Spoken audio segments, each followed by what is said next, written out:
Welcome to the Real Estate Espresso Podcast, your morning shot of what's new in the world of real estate investing. I'm your host, Victor Menashe.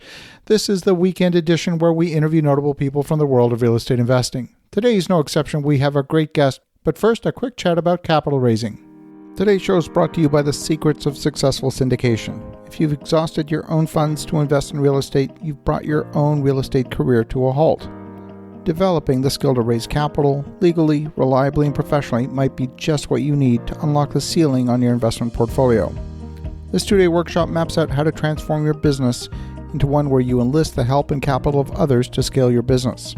It's hosted by my good friends Robert Helms and Russell Gray of the Real Estate Guys radio show, March 27th and 28th in Dallas, Texas. It'll be a chance for us to meet in person. For more information, go to victorjm.com/events. That's victorjm.com/events. We are back here on the weekend edition. We interview notable people from the world of real estate investing. Today is no exception. We have a great guest all the way from Long Beach, California. Welcome to the show, Scott Choppin. Hi, Victor. Great to be here. Appreciate the invite. Great to have you here. So, Scott, you are a specialist in the arena of workforce housing, a lot of it involving new construction, new development, and this is a topic that is central to so much of the dialogue around housing these days. How did you get in this particular segment? So we came to workforce housing really through the evolution of my career in the real estate development business. I basically have a family background in real estate development. Particularly, my family's been in the business in Southern California in development since 1960. I came into the industry in the mid-90s and particularly worked for a couple companies that informed the workforce housing space. And I'll tell you what that means here shortly. But I worked for a division of a home building company at the time called Kaufman & Broad. A multi-housing group was the name of that. And they were a pure play affordable housing developer and syndicator of tax credit projects. I then moved to a company called Ceres Regis Group based in Orange County and really pure play market rate apartment developer. And through our own projects that we've developed since 2000, in the last 3 years, we've seen the capability to execute on projects in this middle space, a niche where we're pairing private capital with a naturally occurring moderate income workforce housing model. And we basically recognize this because we lived in these two domains on either end of the spectrum, meaning pure or true affordable housing and market rate housing. So let's define for the listeners exactly what we mean by affordable. I know that HUD, for example, in Washington has a definition for affordable. Is that what we're talking about? Yeah, great question. In fact, appreciate you asking that because this is a topic we always are defining for people. So the way I consider it, so what I call true affordable housing or affordable housing, the way you're saying it, is really projects or apartments that will be rented to families or individuals at or below 60% of median income. And that's pretty much an industry standard across most subsidy programs, being at HUD, the low-income housing tax credit program. And then for us, workforce housing, just to further define it, is a middle income or moderate income product. And we're serving families that live at 80 to 120% of median income. And then anything above 120, maybe to 150, you could argue that's still moderate. And then certainly 150% of median income and above is very much in the market rate renter domain.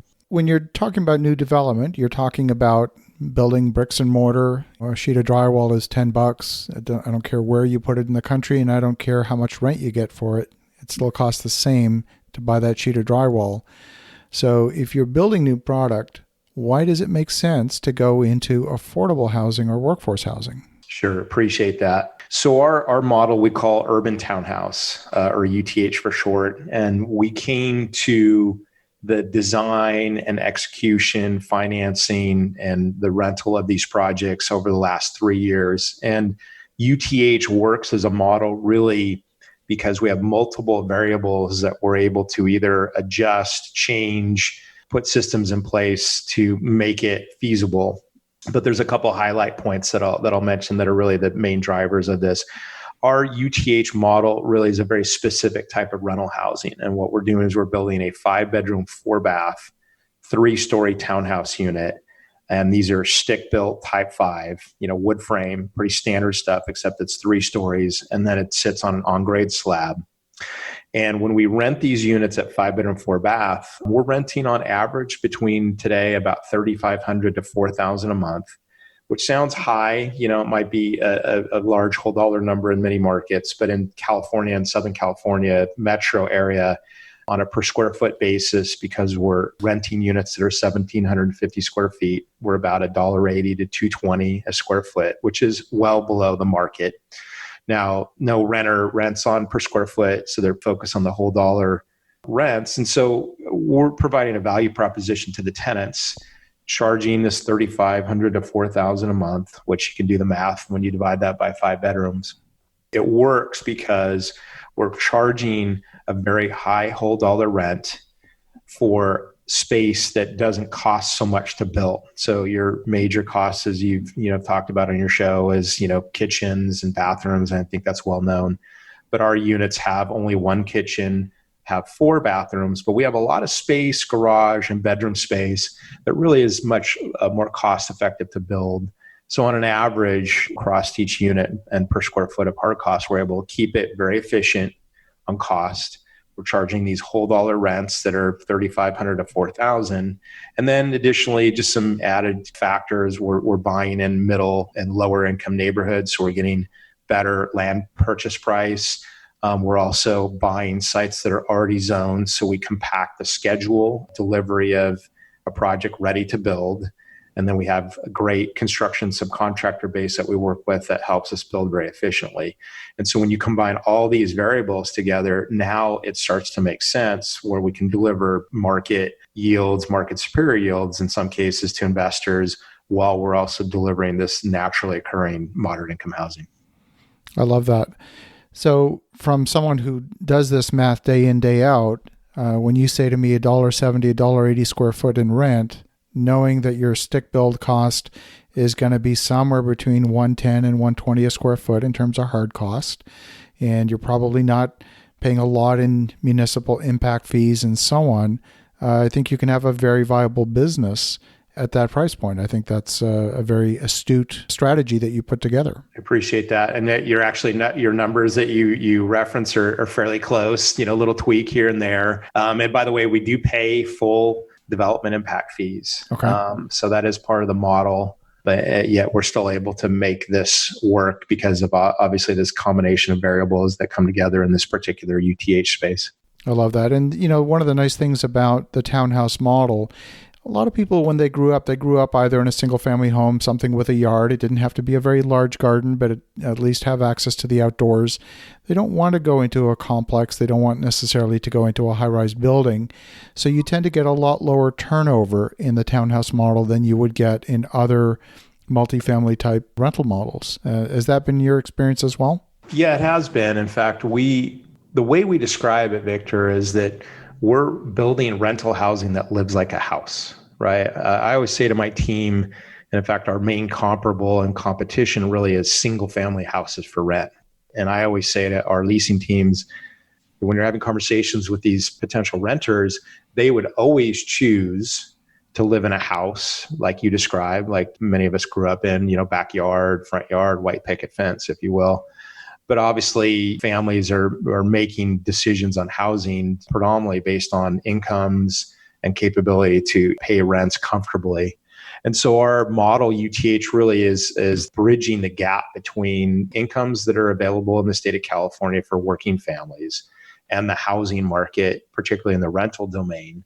And also these families, which is our main tenant profile, larger families, propensity to want to live in a space that suits their lifestyle, right?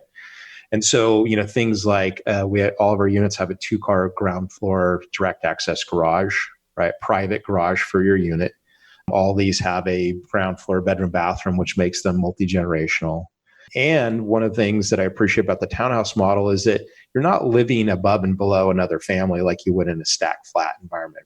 The joke I make is if my kids are jumping on the bed on the 3rd floor, it's my kid. I'll deal with it as a parent or a sibling versus, some family that you may or may not know that lives above you. And so it definitely lives like a house. And that's why we say it that way. So for us, not only making the projects feasible because, we have to sustain and grow a business ourselves, but we also have this model, this UTH model, that's very coherent with the lifestyles of these families, both in income and rents that they would pay, and also lifestyle. To me, having the 2-car garage, I mean, I even sort of joke, when I rented apartments when I was young, I never had a garage.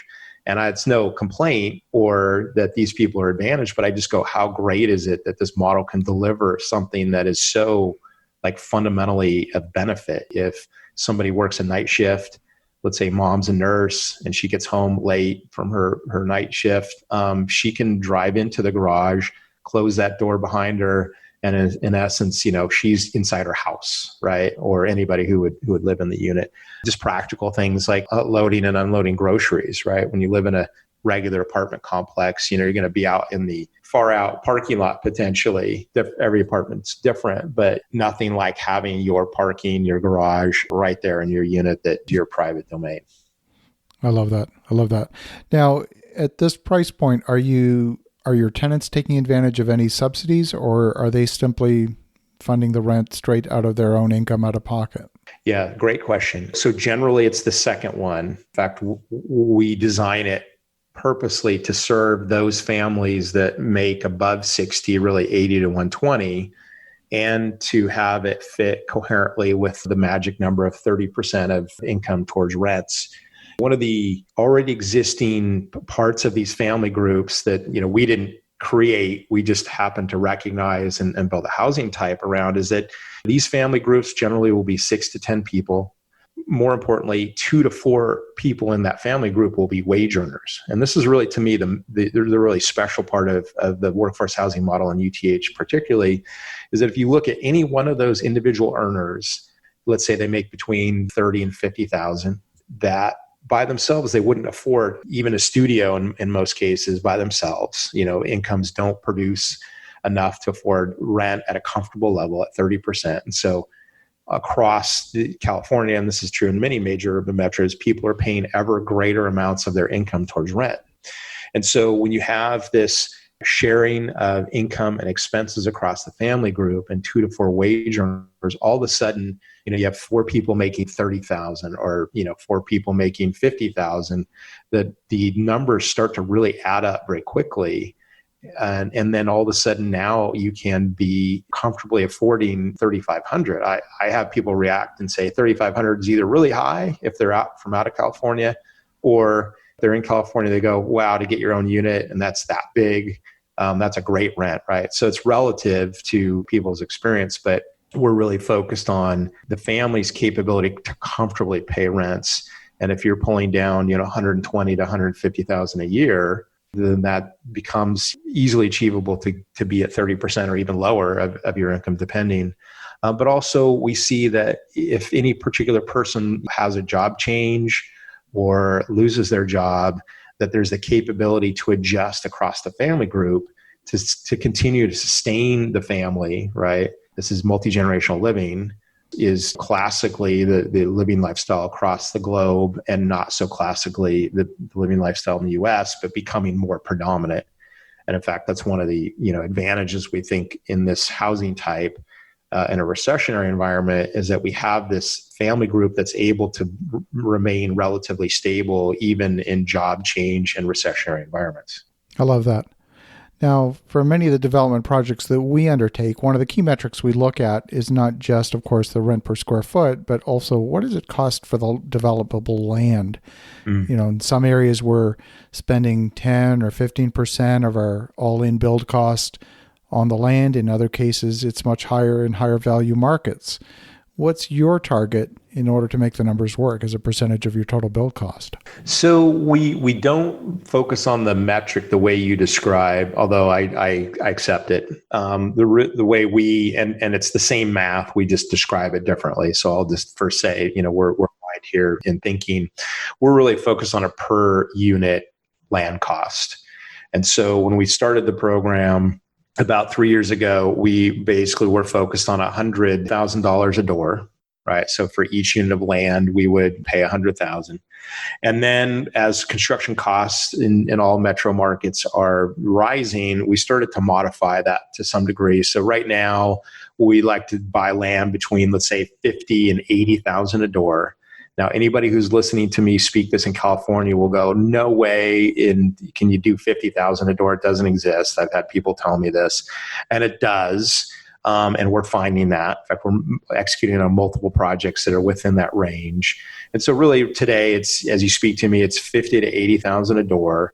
Obviously dependent on, location, on the rents that can be achieved in the market, the entitlement status, although we generally always buy, zone sites or sites that need very low levels of entitlement work, no heavy lift, particularly in California. That's it's just a difficult prospect generally, time-wise and cost-wise risk. So, we're really focused on that, range of the market, and we're achieving that. So, we're working on a site right now that we bought land at 46,000 a door. And I think our highest price right now is probably $100K. But that's a much bigger project. So we're able to be a little bit more efficient in our project and build costs that makes the $100K make sense. And so, really it's like any residual land analysis. We're looking to, back into our land price as a function of the, yields that we can produce so we can be, competitive in the market to investors, just, the same as you guys do. So that's how we orient around land price. And those land prices are before your development charges from the city? Yeah, you mean development impact fees? Yes. Yeah, correct. Yeah. So again, we, like a typical residual land value, residual land analysis, we'll put in all of our known costs, fees, build costs, soft costs, interest carry, and then see how that adjusts our land. Now, we don't literally leave it all to the last, like we adjust all those components together because we have to compete in the market for land, right? Of course. As you guys do, right? As any developer does. And so we have to sort of balance between, what does the market want, or a particular seller of a piece of land? What are they trying to achieve? We then underwrite it based on what are known variables on all the other costs besides land. And we say, hey, this project, this land site works or doesn't. I will also say, just to qualify it, the location that UTH Projects wants to go in, really in these, middle and lower middle income neighborhoods, really helps us pretty dramatically to buy land efficiently, because we're really not competing with any mainstream builders and or other developers of apartment product. As we can tell, nobody's doing 5-bedroom units of rental at scale. We seem to be the only company to be doing that, and we're glad for that. Of course, it's part of our exploiting opportunities and niches, right, and specialized undersupplied markets. So that helps this land per unit story dramatically in some cases, because in some cases, land assets that we're after have zero competition. I don't say that will last forever, and we don't plan for that to be the only competitive advantage that we have. But right now, given where we are in the market cycle and the type of neighborhoods that we're in, this is, amongst others, one of our competitive advantages. To what an extent have qualified opportunity zones factored in any of your planning? So great question. So interestingly enough, so when we first started the program about 3 years ago, we purposely took on a number of small projects in a demonstration phase in order to really prove the model, because arguably no one's doing 5-bedroom rental housing. It's just so unusual. And for us too, given our history of types of projects that we've developed, we wanted to test the model. And we were really looking for 3 things, Victor. We were looking first that we could rent the units for what we projected. 2, that we could achieve the build costs that we projected. And 3, and really most importantly for any developer, is what's the exit value, or what's the perm loan value that you can achieve at the end of the project, whether you're going to sell it or hold it. And we've actually, so out of the 4 projects that we're in this demonstration phase, we've completed and sold the first 3. In fact, the last sale we had in downtown Long Beach, we achieved the high watermark for per unit sales price in the entire Long Beach marketplace. That was $500,000 a door. In almost every case, we've exceeded the rent levels that we projected. Now, I assess part of that just be that we're being conservative on underwriting. I'm not trying to oversell the potential rent levels to ourselves or our lenders and investors. Out of the first 4 projects, all 4 of them were in opportunity zones, but we didn't end up it was too early to actually raise any capital in the opportunity zone space. But I make that point because it really reflects that in these middle and lower middle income neighborhoods, those are directly relatable and coherent with the opportunity zone marketplace, but then there's qualified census tracts.